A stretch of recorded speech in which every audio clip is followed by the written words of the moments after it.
मेघमाଳରେ शीघ्र आसुथिबा आम्भମାନଙ୍କ प्रभु यीशु ख्रीष्टଙ୍କର ଅତି ପବିତ୍ର ଓ ବହୁମୂଲ୍ୟ ନାମରେ ଆପଣ ସମସ୍ତଙ୍କୁ ଆଉ ଏକ ନୂତନ ପ୍ରସଙ୍ଗରେ ପୁନର୍ବାର ମୋର ସ୍ୱାଗତ କରେ। ପ୍ରିୟ ପ୍ରଭୁଙ୍କ ଲୋକମାନେ, ଆସନ୍ତୁ ଆଜି ମଧ୍ୟ ପ୍ରଭୁଙ୍କ ବାକ୍ୟରୁ ଆମେ ଆଉ ଏକ ପ୍ରସଙ୍ଗରେ ଅଳ୍ପ ସମୟ ଧରି କଥାବାର୍ତ୍ତା ହେବା। ଆଜି ଆମେ ଯେଉଁ ପ୍ରସଙ୍ଗରେ ପ୍ରଭୁଙ୍କ ବାକ୍ୟରୁ ଧ୍ୟାନ କରିବା, ସେହି ପ୍ରସଙ୍ଗର ଶୀର୍ଷକ ହେଲା ପବିତ୍ର ଆତ୍ମାରେ ପୂର୍ଣ୍ଣ ହୋଇଥିବା ଚିହ୍ନ କ'ଣ। ଆଜିର ପ୍ରସଙ୍ଗ ହେଲା ପବିତ୍ର ଆତ୍ମାରେ ପୂର୍ଣ୍ଣ ହୋଇଥିବା ଜଣେ ବ୍ୟକ୍ତିର ଚିହ୍ନ ଗୁଡ଼ିକ କ'ଣ ଅଟେ। ଏହି ପ୍ରସଙ୍ଗରେ ଆମେ ଅଳ୍ପ ସମୟ ପ୍ରଭୁଙ୍କ ବାକ୍ୟରୁ କଥାବାର୍ତ୍ତା ହେବା। ପ୍ରିୟ ପ୍ରଭୁଙ୍କ ଲୋକମାନେ, ପ୍ରଭୁ ଚାହାନ୍ତି ଆମେ ପବିତ୍ର ଆତ୍ମାରେ ପୂର୍ଣ୍ଣ ହେବା, ପବିତ୍ର ଆତ୍ମାରେ ପୂର୍ଣ୍ଣ ଜୀବନ ଯାପନ କରିବା। ଏହା ପରମେଶ୍ୱରଙ୍କ ଇଚ୍ଛା। ପୃଥିବୀରେ ପ୍ରଥମ ବ୍ୟକ୍ତି ଯେ ପବିତ୍ର ଆତ୍ମାରେ ପୂର୍ଣ୍ଣ ହେଲେ, ପବିତ୍ର ଆତ୍ମାରେ ପୂର୍ଣ୍ଣ ଜୀବନ ଯାପନ କଲେ, ସେ ହେଉଛନ୍ତି ଆମ୍ଭମାନଙ୍କର ଆଦର୍ଶ ପ୍ରଭୁ ଯୀଶୁ ଖ୍ରୀଷ୍ଟ। ଆଉ ସେ ଚାହାନ୍ତି ଆମେ ପବିତ୍ର ଆତ୍ମାରେ ପୂର୍ଣ୍ଣ ଜୀବନ ଯାପନ କରିବା। ସେଥିପାଇଁ ତାହାଙ୍କର ସେହି ପବିତ୍ର ଆତ୍ମାଙ୍କୁ ଆମମାନଙ୍କ ମଧ୍ୟରେ ପେଣ୍ଟିକୋଷ୍ଟ ଦିବସରେ ପ୍ରେରଣ କଲେ, ଆମେ ଯେପରି ପବିତ୍ର ଆତ୍ମାରେ ପୂର୍ଣ୍ଣ ହେବା ଏବଂ ପବିତ୍ର ଆତ୍ମାରେ ପୂର୍ଣ୍ଣ ଜୀବନ ଯାପନ କରିବା। ଏହା ପ୍ରଭୁଙ୍କର ଇଚ୍ଛା। ପ୍ରିୟ ପ୍ରଭୁଙ୍କ ଲୋକମାନେ, ଆସନ୍ତୁ ଆଜି ଆମେ ବାକ୍ୟରୁ ଦେଖିବା ଯେ ପବିତ୍ର ଆତ୍ମାରେ ପୂର୍ଣ୍ଣ ହୋଇଥିବା ବ୍ୟକ୍ତିର ଚିହ୍ନ, ସ୍ୱଭାବ, ଗୁଣ ଗୁଡ଼ିକ କ'ଣ ଅଟେ। ବାକ୍ୟରୁ ଆପଣମାନଙ୍କ ନିକଟରେ ମୁଁ 3ଟି ବିଷୟ ରଖିବା ପାଇଁ ଚାହେଁ, ଯଦ୍ୱାରା ଆମେ ଜାଣିପାରିବା ଯେ ଏହି ଭାଇ, ଏହି ଭଉଣୀ, ଏହି ମା, ଏହି ବାପା ସେ ପବିତ୍ର ଆତ୍ମାରେ ପୂର୍ଣ୍ଣ ଅଟନ୍ତି। ମୋ ସହିତ ଆପଣମାନେ ପ୍ରଥମ ବିଷୟ ଦେଖିପାରିବେ। ପ୍ରେରିତ ପୁସ୍ତକ 1 ଅଧ୍ୟାୟକୁ ଆସନ୍ତୁ। ପ୍ରେରିତ ପୁସ୍ତକ 1 ଅଧ୍ୟାୟ ତାର 8 ପଦରେ ପ୍ରଭୁ ଯୀଶୁ ଖ୍ରୀଷ୍ଟ କହୁଛନ୍ତି, କିନ୍ତୁ ପବିତ୍ର ଆତ୍ମା ତୁମ୍ଭମାନଙ୍କ ଉପରେ ଅବତୀର୍ଣ୍ଣ ହୁଅନ୍ତେ ତୁମ୍ଭେମାନେ ଶକ୍ତି ପ୍ରାପ୍ତ ହେବ, ଆଉ ଜେରୁସାଲେମ, ସମସ୍ତ ଯିହୁଦା ପ୍ରଦେଶ ଓ ସମୀରଣ, ପୁଣି ପୃଥିବୀର ପ୍ରାନ୍ତ ପର୍ଯ୍ୟନ୍ତ ସୁଦ୍ଧା ମୋହର ସାକ୍ଷୀ ହେବ। ପ୍ରିୟମାନେ, ଏହି ସ୍ଥାନରେ ଆମେ ଦେଖୁଛୁ ଯେ ପବିତ୍ର ଆତ୍ମା ଯେତେବେଳେ ଆମ୍ଭମାନଙ୍କ ମଧ୍ୟରେ ଅବତୀର୍ଣ୍ଣ ହେବେ, ପବିତ୍ର ଆତ୍ମା ଯେବେ ଆମ ଜୀବନରେ ଆସିବେ ବା ଆମେ ପବିତ୍ର ଆତ୍ମାରେ ଯେବେ ପୂର୍ଣ୍ଣ ହେବା, ସେହି ସମୟରେ ଆମେ କ'ଣ ହେବା? ଶକ୍ତି ପାଇବା। ଅନେକଙ୍କର ମନୋଭାବ, ଅନେକ ଏହି ପ୍ରକାର ମଧ୍ୟ କୁହନ୍ତି ଯେ ଆଜିର ସଭାରେ ପବିତ୍ର ଆତ୍ମାଙ୍କର କାର୍ଯ୍ୟକୁ ଆମେ ଦେଖିବାକୁ ପାଇଲୁ। ଆଜିର ସଭାରେ, ଆଜିର ମିଟିଂରେ ଲୋକମାନେ ପବିତ୍ର ଆତ୍ମାରେ ପୂର୍ଣ୍ଣ ହୋଇଯାଇଥିଲେ। କେମିତି ଆପଣ ଜାଣିଲେ ବୋଲି ସେମାନେ କହିବେ ଯେ ନାଇଁ, ଲୋକ ବହୁତ ଡେଉଁଥିଲେ, ନାଚୁଥିଲେ, ଗଡ଼ୁଥିଲେ, ବଢି ଯାଉଥିଲେ। ଏହି ପ୍ରକାର କଥା ଅନେକ ଭାଇ ଭଉଣୀ ମାନେ ସେମାନେ କୁହନ୍ତି। ମାତ୍ର ବାଇବେଲ ଆମମାନଙ୍କୁ କହେ ଯେ ପବିତ୍ର ଆତ୍ମା ଯେବେ ଆମକୁ ସେ କ'ଣ କରିବେ, ଆମ ଉପରେ ଆସିବେ, ଆମେ ଯେବେ ପବିତ୍ର ଆତ୍ମାରେ ପୂର୍ଣ୍ଣ ହେବା, ତାହେଲେ ଆମେ କ'ଣ ହେବା? ଆମେ ଶକ୍ତି ପାଇବା। କେମିତିକାର ଶକ୍ତି? ଶତ୍ରୁକୁ ପ୍ରେମ କରିବାର ଶକ୍ତି, ଶତ୍ରୁକୁ କ୍ଷମା ଦେବାର ଶକ୍ତି, ପ୍ରିୟମାନେ କ୍ଷତି ସହ୍ୟ କରିବାର ଶକ୍ତି। ଏହି ପ୍ରକାର ଶକ୍ତି ଆଜି ଅନେକ ବିଶ୍ୱାସୀ ଭାଇ ଭଉଣୀ ମାନଙ୍କ ଜୀବନରେ ନାହିଁ। କାହିଁକି? କାରଣ ସେମାନେ ପବିତ୍ର ଆତ୍ମାରେ ପୂର୍ଣ୍ଣ ହୋଇନାହାନ୍ତି। ପବିତ୍ର ଆତ୍ମା ଯେବେ ଜଣେ ବ୍ୟକ୍ତି ନିକଟକୁ ଆସନ୍ତି, ସେ କ'ଣ କରନ୍ତି? ବଳ ଦିଅନ୍ତି। ଆମେ ଦୁର୍ବଳ ଅଟୁ, ଆମକୁ ସାହାଯ୍ୟ କରିବା ପାଇଁ ପରମେଶ୍ୱର ପବିତ୍ର ଆତ୍ମାକୁ ଦେଇଛନ୍ତି। ଆଉ ସେହି ପବିତ୍ର ଆତ୍ମା ଯେବେ ଆସିଲେ, ସେ ଆମକୁ କ'ଣ କରିବେ? ଶକ୍ତିଯୁକ୍ତ କରିବେ। ତାପରେ ତଳକୁ ଲେଖାଯାଏ ଯେ ତୁମେ କ'ଣ ହେବ? ପୃଥିବୀର ପ୍ରାନ୍ତ ପର୍ଯ୍ୟନ୍ତ ତୁମେ କ'ଣ ହେବ? ସାକ୍ଷୀ ହେବ। ଖ୍ରୀଷ୍ଟିଆନ ଜୀବନ କେବଳ ସାକ୍ଷ୍ୟ ଦେବା ଜୀବନ ନୁହେଁ, ସାକ୍ଷୀ ହେବାର ଜୀବନ। ସାକ୍ଷ୍ୟ ଦେବା ଆଉ ସାକ୍ଷୀ ହେବା ମଧ୍ୟରେ ଭିନ୍ନତା ହେଲା, ସାକ୍ଷ୍ୟ କହିଲେ ଆମେ ମାଇକରେ ଠିଆ ହେଇ ବହୁତ ସୁନ୍ଦର ଭାବରେ ଅନେକ ଭାଇ ଭଉଣୀ ମାନେ ସାକ୍ଷ୍ୟ ଦିଅନ୍ତି, କିନ୍ତୁ ସେମାନେ ସାକ୍ଷୀ ହୋଇପାରନ୍ତି ନାହିଁ। ସାକ୍ଷୀ ହେବାର ଅର୍ଥ କ'ଣ? ନିଜର ଜୀବନ, ସ୍ୱଭାବ, ଆଚରଣ, ନିଜର କାର୍ଯ୍ୟ ଦ୍ୱାରା ଆମେ ପ୍ରଭୁଙ୍କର କାର୍ଯ୍ୟକୁ ଆମେ କ'ଣ କରିବା? ପ୍ରକାଶ କରିବା ଏବଂ ପ୍ରଭୁଙ୍କର ବୋଲି, ଯୀଶୁଙ୍କର ବୋଲି ଜଣାଯିବା। ଏହା ହେଉଛି ସାକ୍ଷୀ ହେବା। ପ୍ରିୟମାନେ, ପବିତ୍ର ଆତ୍ମା ଯେବେ ଲୋକମାନଙ୍କ ମଧ୍ୟରେ ଆସନ୍ତି, ଆଉ ଯେବେ ଜଣେ ବ୍ୟକ୍ତି ପବିତ୍ର ଆତ୍ମାରେ ପୂର୍ଣ୍ଣ ହୁଏ, ତାର ପ୍ରଥମ ଚିହ୍ନ ହେଲା ସେ ସମାଜରେ ସାକ୍ଷୀ ହେବ। ପ୍ରଥମରେ ସେ ଘରେ ସାକ୍ଷୀ ହେବ, ଦ୍ୱିତୀୟରେ ମଣ୍ଡଳୀରେ ସାକ୍ଷୀ ହେବ, ତୃତୀୟରେ ମଣ୍ଡଳୀ ବାହାରେ, ପୃଥିବୀର ପ୍ରାନ୍ତ ପର୍ଯ୍ୟନ୍ତ ସେ ସାକ୍ଷୀ ହେବ।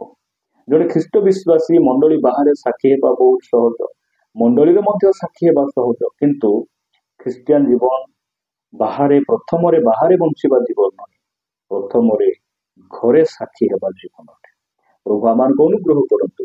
ଆମେ ଯଦି ଘରେ ସାକ୍ଷୀ ହେବା, ମଣ୍ଡଳୀରେ ସାକ୍ଷୀ ହେବା ଏବଂ ବାହାରେ ମଧ୍ୟ ଆମେ ପ୍ରଭୁଙ୍କର ସାକ୍ଷୀ ଯଦି ଆମେ ହେବା, ତାହେଲେ ନିହାତି ଆମେ ପବିତ୍ର ଆତ୍ମାରେ ପୂର୍ଣ୍ଣ ହେବାର ଆବଶ୍ୟକ ରହିଛି। ଦ୍ୱିତୀୟ ବିଷୟ ଆପଣମାନଙ୍କ ନିକଟରେ ମୁଁ ରଖିବା ପାଇଁ ଚାହେଁ, ଆପଣମାନେ ମୋ ସହିତ ପଢିବେ ଏଫେସୀୟ ପୁସ୍ତକ 5:18 ଲେଖାଗଲା, ଆଉ ଦ୍ରାକ୍ଷାରସରେ ମତ ନ ହୁଅ, ସେଥିରୁ ତ ଅତ୍ୟାଚାର ଜନ୍ମେ, ମାତ୍ର ଆତ୍ମାରେ ପୂର୍ଣ୍ଣ ହୋଇ ଗୀତ। ପ୍ରିୟମାନେ, ଆତ୍ମାରେ ପୂର୍ଣ୍ଣ ହୋଇ ସେମାନେ କଣ କରନ୍ତି? ଗୀତ ଗାଆନ୍ତି। ଯେତେବେଳେ ପବିତ୍ର ଆତ୍ମା ଆମମାନଙ୍କ ମଧ୍ୟରେ ଆସନ୍ତି, ଜଣେ ବ୍ୟକ୍ତି ଯେବେ ଆତ୍ମାରେ ପୂର୍ଣ୍ଣ ହେଇଯାଏ, ତାର କଥାବାର୍ତ୍ତା ପରିବର୍ତ୍ତନ ହେଇଯାଏ। ସେ ମୁଖରେ ଅଭଦ୍ରାମୀର ଶବ୍ଦ ସେ କହେ ନାହିଁ, ନିଜ ଇଚ୍ଛାରେ ସେ କଥାବାର୍ତ୍ତା କରିପାରେ ନାହିଁ। ଯେତେ କ୍ରୋଧ ହେଲେ, ଯାହା ବି ହେଲେ ମଧ୍ୟ ସେ ମୁଖକୁ କଣ করে? ନିୟନ୍ତ୍ରଣ କରେ। କେମିତି ନିୟନ୍ତ୍ରଣ କରେ? ପବିତ୍ର ଆତ୍ମା ତା ମଧ୍ୟରେ ରୁହନ୍ତି। ସେ ଦୁଇ ଅକ୍ଷର ଭାଷାରେ, ଅଭଦ୍ରାମୀ ଭାଷାରେ ଲୋକଙ୍କୁ ଅଭିଶାପ ଦେବା, ଲୋକଙ୍କୁ ଯାହା ବାକ୍ୟ ଅନୁମୋଦିତ ନୁହେଁ ସେଇ ପ୍ରକାର କଥାବାର୍ତ୍ତା ଗୁଡ଼ିକ ସେ ବ୍ୟକ୍ତି କେବେ କହିପାରେ। ଯଦି ଆପଣ ସେଇ ପ୍ରେରିତ ପୁସ୍ତକ 2 ଅଧ୍ୟାୟରେ ଦେଖିବେ, 2:4 ଲେଖା ଯାଉଛି, ଆପଣମାନେ ମୋ ସହିତ ପଢିବେ। ସେଥିରେ ସମସ୍ତେ ପବିତ୍ର ଆତ୍ମାରେ ପରିପୂର୍ଣ୍ଣ ହେଲେ, ପୁଣି ଆତ୍ମା ସେମାନଙ୍କୁ ଯେପରି କହିବାକୁ ଶକ୍ତି ଦେଲେ, ତଦନୁସାରେ ସେମାନେ ଅନ୍ୟାନ୍ୟ ଭାଷାରେ କଥା କହିବାକୁ ଲାଗିଲେ। ପ୍ରିୟମାନେ, ନିଜ ଇଚ୍ଛାରେ ଏମାନେ କଥା କହିପାରିଲେ ନାହିଁ। ଆତ୍ମାରେ ଯେତେବେଳେ ପୂର୍ଣ୍ଣ ହେଇଗଲେ, ଆତ୍ମା ସେମାନଙ୍କୁ ଯେପରି କହିବାକୁ ଶକ୍ତି ଦେଲେ, ତଦନୁସାରେ ସେମାନେ କଥାବାର୍ତ୍ତା କଲେ। ପବିତ୍ର ଆତ୍ମାରେ ପୂର୍ଣ୍ଣ ହୋଇଥିବା ଜଣେ ବ୍ୟକ୍ତି କଣ କରେ? ମୁଖରୁ ଗାଳି ବାହାରେ ନାହିଁ, ଅଭିଶାପ ବାହାରେ ନାହିଁ, ମୁଖରୁ ଅଭଦ୍ରାମୀ ଶବ୍ଦ ବାହାରେ ନାହିଁ। ସେ କଣ କରେ? ଯେ ଗୀତ, ପ୍ରଭୁଙ୍କର ଗୌରବ ପ୍ରଶଂସାର କାରଣ ହେବ। ତାର ମୁଖ ସବୁବେଳେ ପ୍ରଭୁଙ୍କୁ ସନ୍ତୁଷ୍ଟ କରିବ, ପ୍ରଭୁଙ୍କର ଗୌରବ। ତୃତୀୟ ବିଷୟ ଆପଣମାନଙ୍କ ନିକଟରେ ମୁଁ ରଖିବା ପାଇଁ ଚାହେଁ, ଯେବେ ପବିତ୍ର ଆତ୍ମା ଆମମାନଙ୍କ ମଧ୍ୟରେ ଆସନ୍ତି, ଜଣେ ବ୍ୟକ୍ତି ଯେତେବେଳେ ପବିତ୍ର ଆତ୍ମାରେ ପୂର୍ଣ୍ଣ ହେଇଯାଆନ୍ତି, ସେତେବେଳେ କଣ ହୁଏ? ଆପଣମାନେ ପଢିବେ ରୋମିଓ 5:5 ଲେଖାଯାଏ, ଆଉ ଭରସା ଲଜା ଦିଏ ନାହିଁ, କାରଣ ଆମ୍ଭମାନଙ୍କୁ ପ୍ରଦତ୍ତ ପବିତ୍ର ଆତ୍ମାଙ୍କ ଦ୍ୱାରା ଆମ୍ଭମାନଙ୍କ ହୃଦୟରେ ଈଶ୍ୱରଙ୍କ ପ୍ରେମ ପରିବ୍ୟାପ୍ତ ହୋଇଅଛି। ପ୍ରଭୁଙ୍କର ଗୌରବ ହଉ। ଯେତେବେଳେ ଜଣେ ବ୍ୟକ୍ତି ପବିତ୍ର ଆତ୍ମାରେ ପୂର୍ଣ୍ଣ ହୁଅନ୍ତି, ସେ ପରମେଶ୍ୱରଙ୍କୁ ଅଧିକ ପ୍ରେମ କରନ୍ତି। ସବୁ ବିଷୟ ଠାରୁ ସେ ପରମେଶ୍ୱରଙ୍କୁ ଅଧିକ ପ୍ରେମ କରନ୍ତି। ଏହି ସ୍ଥାନ ଲେଖାଯାଏ, ପବିତ୍ର ଆତ୍ମା ଯେତେବେଳେ ଆମ୍ଭମାନଙ୍କୁ ମିଳିଛି ବା ଆମ୍ଭମାନଙ୍କ ମଧ୍ୟରେ ପବିତ୍ର ଆତ୍ମା ଆସନ୍ତି, ଆମେ ଆତ୍ମାରେ ପୂର୍ଣ୍ଣ ହେଇଯାଉ, ସେତେବେଳେ ପରମେଶ୍ୱରଙ୍କର ପ୍ରେମ ଆହୁରି କଣ ହୁଏ? ପରିବ୍ୟାପ୍ତ ହୁଏ, ଆହୁରି ବୃଦ୍ଧି ହୁଏ, ଆହୁରି ବଢେ। ସେ ବ୍ୟକ୍ତି ପରମେଶ୍ୱରଙ୍କୁ ଅଧିକ ପ୍ରେମ କରିବେ। ପ୍ରଭୁଙ୍କର ଗୌରବ ହଉ।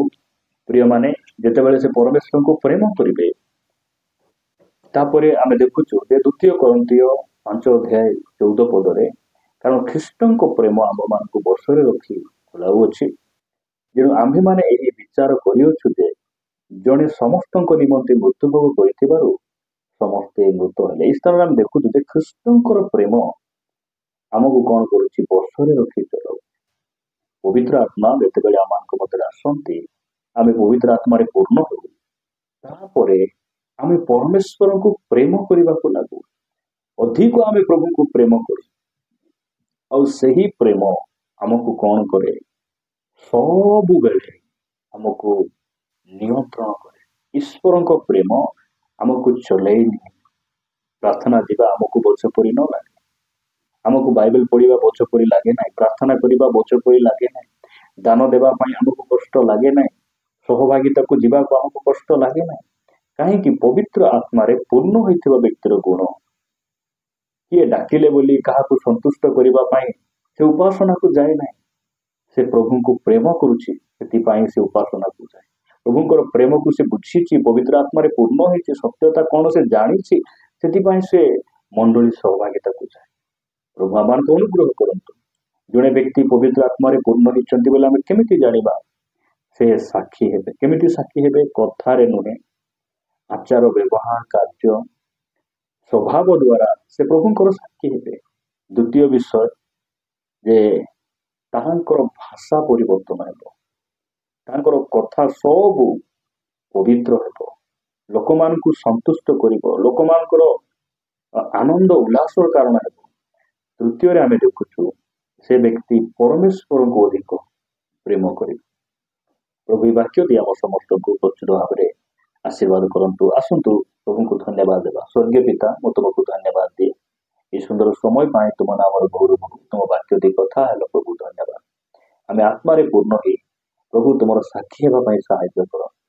ପିତା, ଆମର ଆଚାର ବ୍ୟବହାର, ଆମର ସ୍ୱଭାବ ପ୍ରଭୁ ତୁମରି ଗୌରବ ପ୍ରଶଂସାର କାରଣ ହେଉ। ଆମର କାର୍ଯ୍ୟ ଦ୍ୱାରା, ଆମର ଜୀବନଶୈଳୀ ଦ୍ୱାରା ଆମେ ତୁମର ପୁତ୍ର ବୋଲି ଜଣାଯିବୁ। ପିତା, ସାହାଯ୍ୟ କର। ପ୍ରାର୍ଥନା ପ୍ରିୟ ପ୍ରଭୁ ଯୀଶୁଙ୍କ ନାମରେ ମାଗୁଛି, ଆମେନ୍। ପୁନର୍ବାର ସମସ୍ତଙ୍କୁ ନମସ୍କାର। ପ୍ରେଜ ଦ ଲର୍ଡ। ପ୍ରଭୁ ସମସ୍ତଙ୍କୁ ଆଶୀର୍ବାଦ କରନ୍ତୁ।